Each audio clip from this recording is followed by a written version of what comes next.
Okay, let's start. So when I start, I have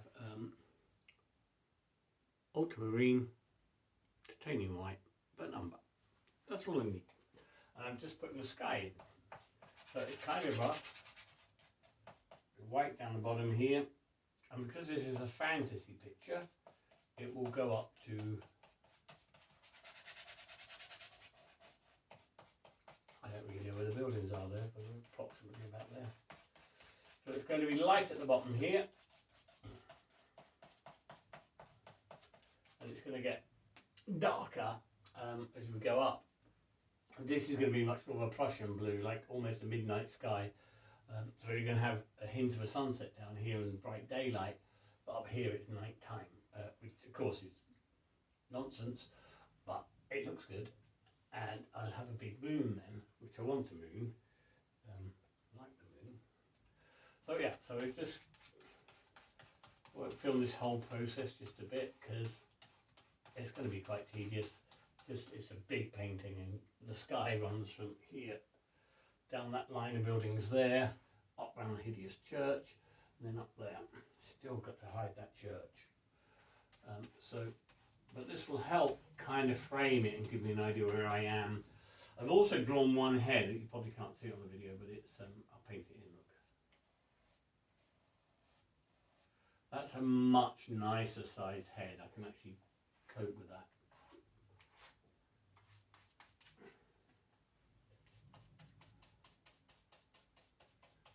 So we're just coming around the church. I'm not trying to follow the line that I've drawn because it's not even that accurate, it's just approximately.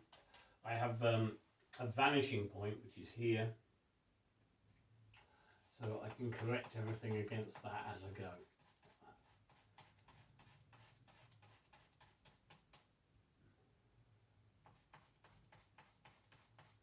So you can see we're starting to fill it in. There's liquid on this as well, by the way, if you're wondering what that gloop is.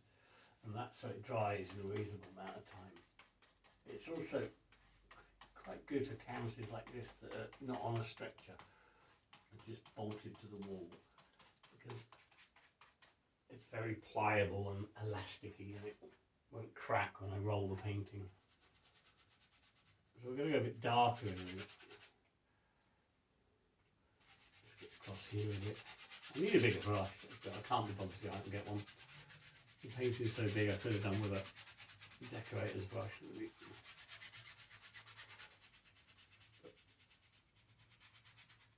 But I'm happy, I don't want to go out. So, it's fun, isn't it? Well, not really. Nothing much to see here, that's the side of a building there. This brush is about £2.50. It's a graduate brush, they're not brilliant, but it's great for this because by the time I got this in, it would have worn away. It'd be a bit of a binner. There's a building there somewhere, I've lost it, but it doesn't really matter. I think that's about where we want with that. A bit more blue in it now, I think. So we'll go a bit bluer.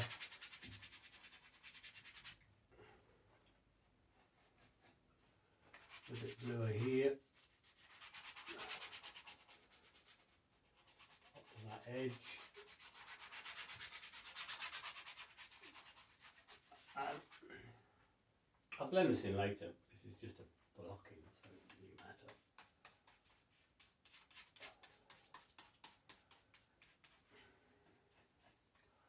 Get a bit of blue on here. It's not very blue, is it?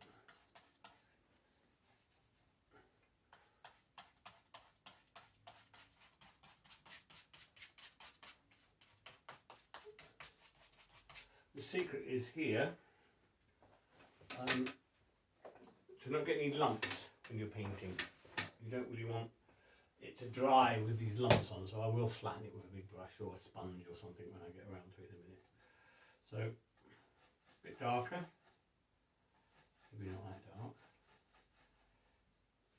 Now, this isn't really the colour of the sky. I'll use more because this is cheap as chips and stuff. It's just student colour, but it's good enough for blocking in. And also when I get to the higher part, that's not really blue enough, I'll use Prussian blue up here, and I'll use artist paint for the next letter.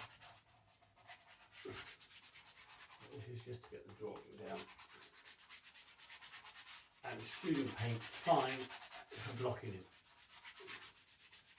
And also the cheaper colours for blocking in. You know, there's no point in using expensive cerulean or very rare manganese blue or cobalt blue when you're just flopping it in. Basic ultramarine fine.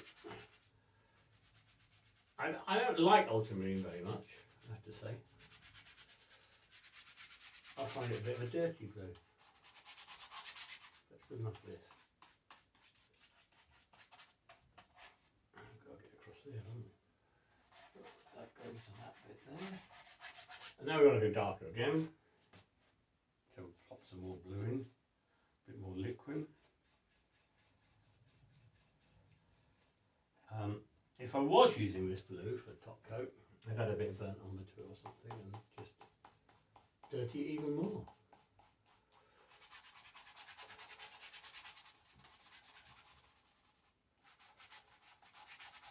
But I won't. I've actually got a very rare tube of genuine manganese blue by Old Holland, and I might use that on this because it's such a beautiful colour. I've been made since 1989.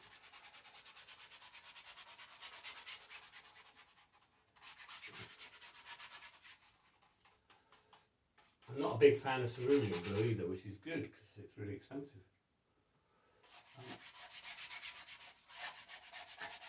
When it comes to the modern dye blues like phthalo, I actually quite like them. A little bit goes a really long way and they're very clean.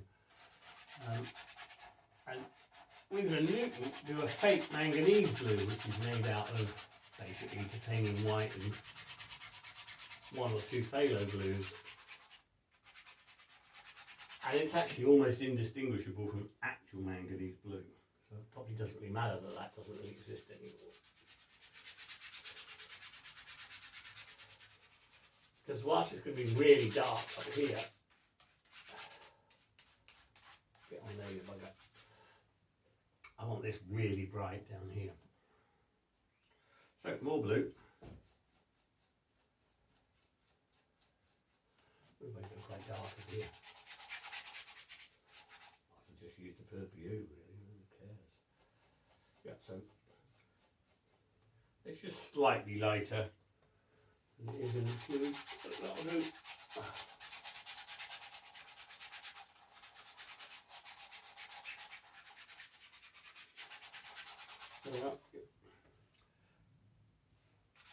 Squidgy it in a bit.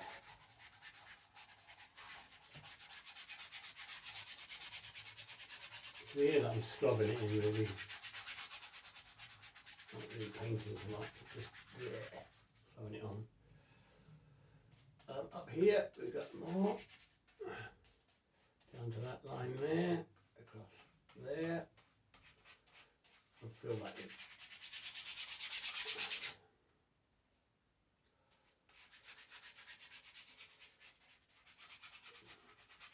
Now I'm going to have to nip out and get a bigger brush, which is real paint. Luckily, the range is open, even though it's COVID. Apparently it's an essential shop. Now, I've got to slide my box over because the painting is so big. I'll stand on my box. It's my old busking box. I used to do a show on this box when I had a show back in the day. So that goes on there like that. There's the spread out. Give us a rough idea where the skyline is. It's going to be a massive, massive painting. I'm allowing 1,000 hours on this painting, which I think is reasonable.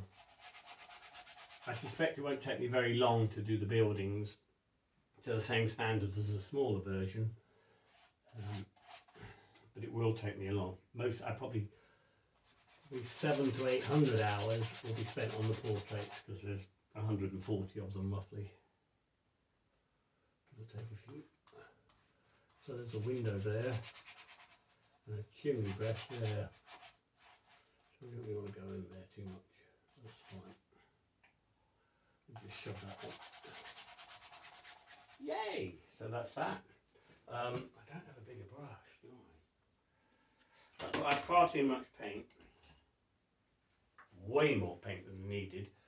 Because it's on and I've got a bucket left that I put out which will just get thrown. But that's why I use student colour first. For the underpaint, I don't care. So we're just going to blend a little bit. It's not really a big blending job this because I'm not too fast because I've got to paint clouds on here and all sorts of things. The reason I'm really blending it at this stage at all isn't really about the blending, it's about getting rid of any lumps. Because I can't stand painting on lumps when I paint portraits, although obviously there's no portraits up here. But there will be clouds.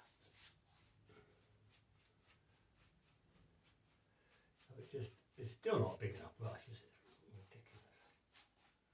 So, look at that on.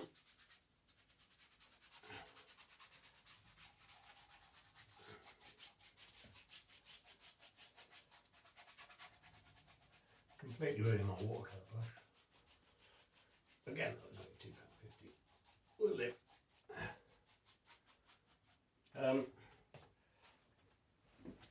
I do have sponge normally and a rubber glove.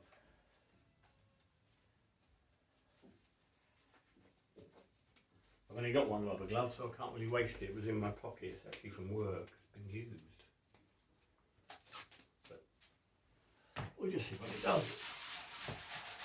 If it works, I can buy a box. Yeah, that saves time, doesn't it?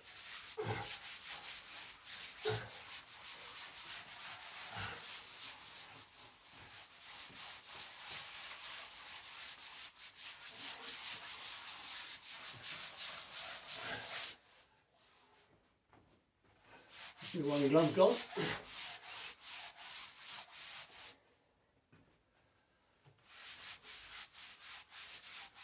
Okay, we're done. Don't really like the glove. Who are you talking? I'm talking to myself. Go away. I'm filming, daft Matt. You're not Matt, are you? You're Auckland.